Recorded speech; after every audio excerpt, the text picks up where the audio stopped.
आज हम पढ़ेंगे एनसीईआरटी जियोग्राफी चैप्टर 1 सौरमंडल में पृथ्वी। सौरमंडल में सूरज, 8 ग्रह, उपग्रह, क्षुद्र ग्रह और अन्य खगोलीय पिंड मिलकर सौरमंडल का निर्माण करते हैं। सौरमंडल का मुखिया जो है वो सूर्य होता है।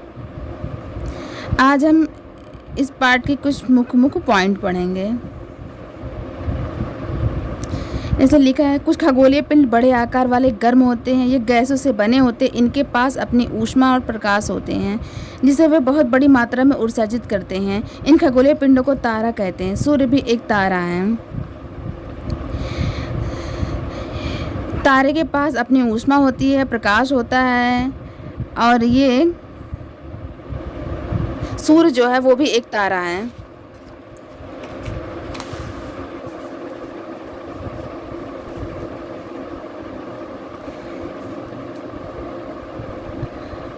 रात्रि में आसमान की ओर देखते समय आप तारों के विभिन्न समूह द्वारा बनाई गई विविध आकृतियों को देख सकते हैं, यानी इस तरह मंडल कहलाते हैं।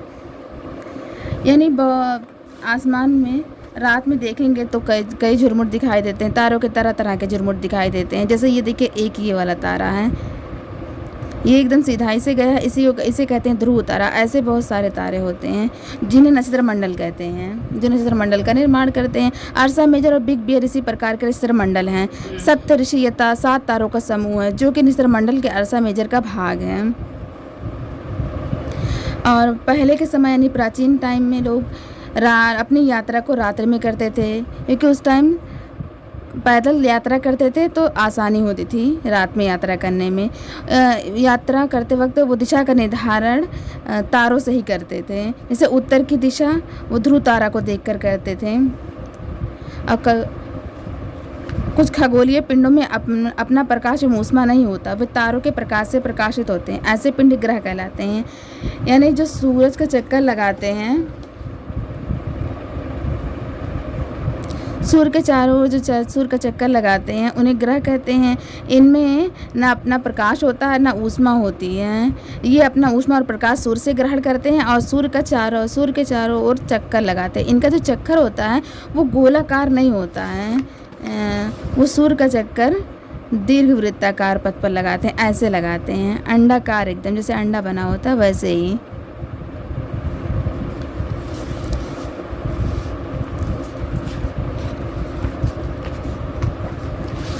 और आसमान में दिखाई देने वाला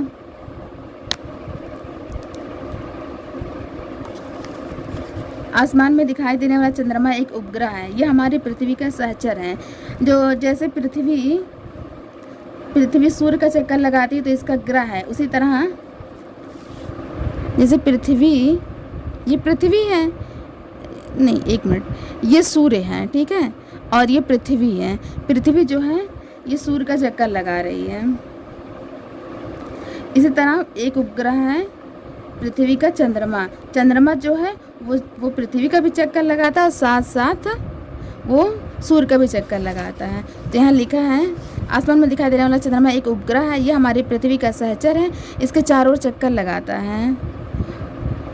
और पृथ्वी की तरह हमारे सौरमंडल में अन्य 7 ग्रह और भी हैं, यानी कुल 8 उपग्रह हैं। यहाँ देखिए सौरमंडल के बारे में लिखा हुआ है।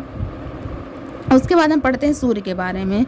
सूर्य सौरमंडल के केंद्र में होता है। यह बहुत बड़ा और अत्यधिक गर्म गैस से बना होता है। इसका खिंचाव बल यानी गुरुत्वाकर्षण बल सौरमंडल को बांधे रखता है। यानी जो इसका गुरुत्वाकर्षण बल है वो ग्रह, उपग्रह और क्षुद्र ग्रह जो हैं उनको एक सिस्टम के तहत अपने बांधे हुए हैं और वो उसका चक्कर लगाते हैं, इसी गुरुत्वाकर्षण बल के कारण ही। और सूर्य जो है पृथ्वी से लगभग 15 करोड़ किलोमीटर दूर है। अब ग्रह के बारे में पढ़ते हैं। यह हमारे सौरमंडल में 8 उपग्रह हैं। सूर्य से दूरी के अनुसार बुध, शुक्र, पृथ्वी, मंगल, बृहस्पति, शनि, यूरेनस और नेपच्यून। यूरेनस को अरुण बोलते हैं, नेपच्यून को वरुण बोलते हैं हिंदी में।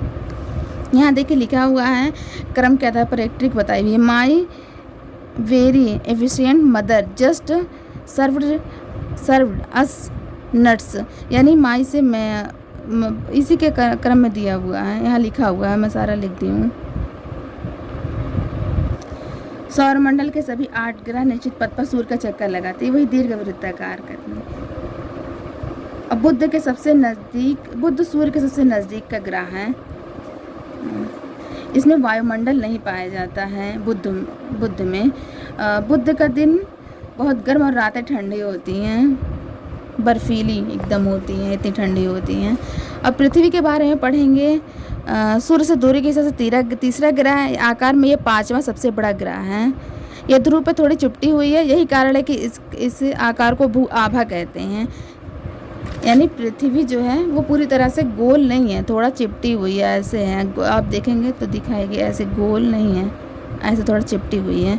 और ये अपने अक्ष पर 23.5 डिग्री, पृथ्वी जो है, पृथ्वी अपने अक्ष पर 23.5 डिग्री झुकी हुई है।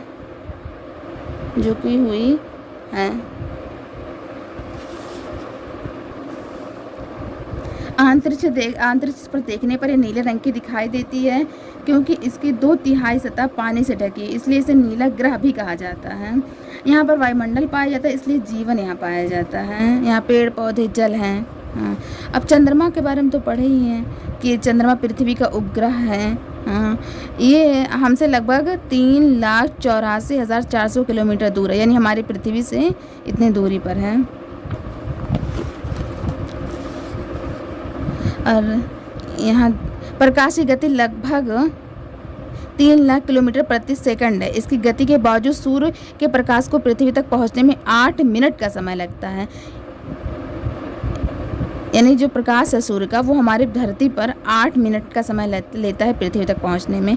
और यहाँ नील आर्मस्ट्रांग पहले व्यक्ति थे जिन्होंने 20 जुलाई 1969 को सबसे पहले चंद्रमा की सतह पर कदम रखा था। यहाँ देखें उपग्रह के बारे में लिखा है। यह खगोलीय पिंड है जो ग्रह के चारों ओर उसी प्रकार चक्कर लगाते हैं जिस प्रकार ग्रह सूर्य के चारों ओर चक्कर लगाता है। यानी वही ये ग्रह है, ये सूर्य हैं, सूर्य की तरफ पृथ्वी, बुध है, शुक्र है, पृथ्वी है, ऐसे लगाती हैं। तो यहाँ जो उपग्रह होते हैं वो भी, जैसे ये चंद्रमा है, पृथ्वी का चक्कर लगा रहा है, और फिर ये सूर्य का भी चक्कर लगाता है।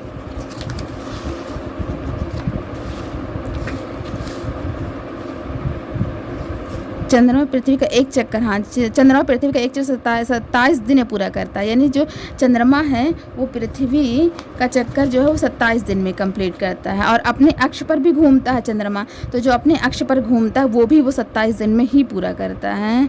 इसी की वजह से पृथ्वी से हमें चंद्रमा केवल एक भाग दिखाई देता है, पूरा चंद्रमा नहीं दिखाई देता है। और चंद्रमा की सतह पर पर्वत, मैदान, गड्ढे पाए जाते हैं। अगर पूर्णिमा के दिन देखें, जब पूरा चाँद निकलता है, उस दिन देखेंगे तो चंद्रमा पर छाया दिखाई देती है। वो छाया इन्हीं पहाड़ की है। क्षुद्र ग्रह तारों एवं उपग्रह के अतिरिक्त असंख्य छोटे पिंड होते हैं जो सूर्य के चारों ओर चक्कर लगाते हैं। इन पिंडों को क्षुद्र ग्रह कहते हैं। यह मंगल एवं बृहस्पति कक्षाओं के बीच में पाए जाते हैं। जैसे देखें,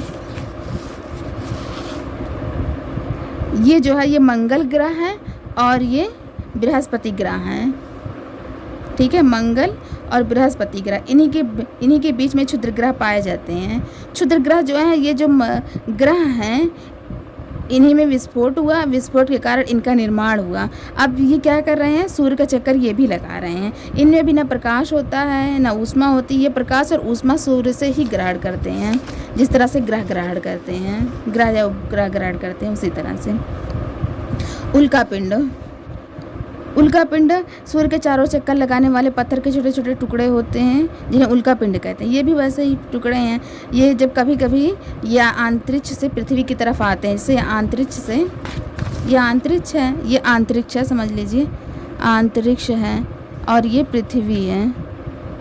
तो जब ये आते हैं यहाँ, तो गुरुत्वाकर्षण के कारण, पृथ्वी में गुरुत्वाकर्षण पाया जाता है। गुरुत्वाकर्षण के कारण ये पृथ्वी की तरफ आते हैं, और जब आते हैं तो इन्हीं जो बीच में वायु मिलती है उनसे वो घर्षण करने के कारण ये जलने लगते हैं, और जल करके ये पृथ्वी पर गिरते हैं, तो इन्हें कहते हैं उल्का पिंड। और जब कभी कभी यही उल्का पिंड जब गिरते हैं और जल नहीं पाते हैं, पूरी तरह से पृथ्वी पर गिरते हैं, तो उनको उल्काश्म कहते हैं। हाँ, और जब ये उल्कापिंड धरातल पर गिरते हैं तो बड़े बड़े गड्ढे बनते हैं। जैसे कि हमारे जो महाराष्ट्र की लोनार झील है वो इसी के कारण से निर्माण हुआ है। उल्कापिंड के गिरने से जो गड्ढा बना है उसी से निर्माण हुआ है।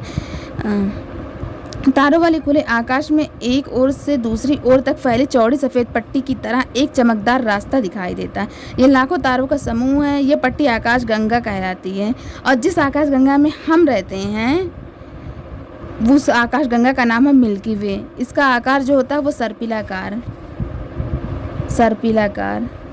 जो हाँ सर्पिलाकार जिस आकाश गंगा में रहते हैं उसका मिल्की वे नाम है और उसका आकाश सर्पिलाकार होता है। आकाश गंगा जो है ये करोड़ों तारों, बादलों और गैसों की एक प्रणाली है, यानी आकाश गंगा में ये सब पाए जाते हैं। और इसी प्रकार जो हमारे ब्रह्मांड का निर्माण हुआ है बहुत सारी आकाश गंगाओं यानी लाखों आकाश गंगाओं के मिलकर हमारा ब्रह्मांड का निर्माण हुआ है। चलें आज इसी के साथ इस चैप्टर का अंत करते हैं और मिलेंगे नए चैप्टर में।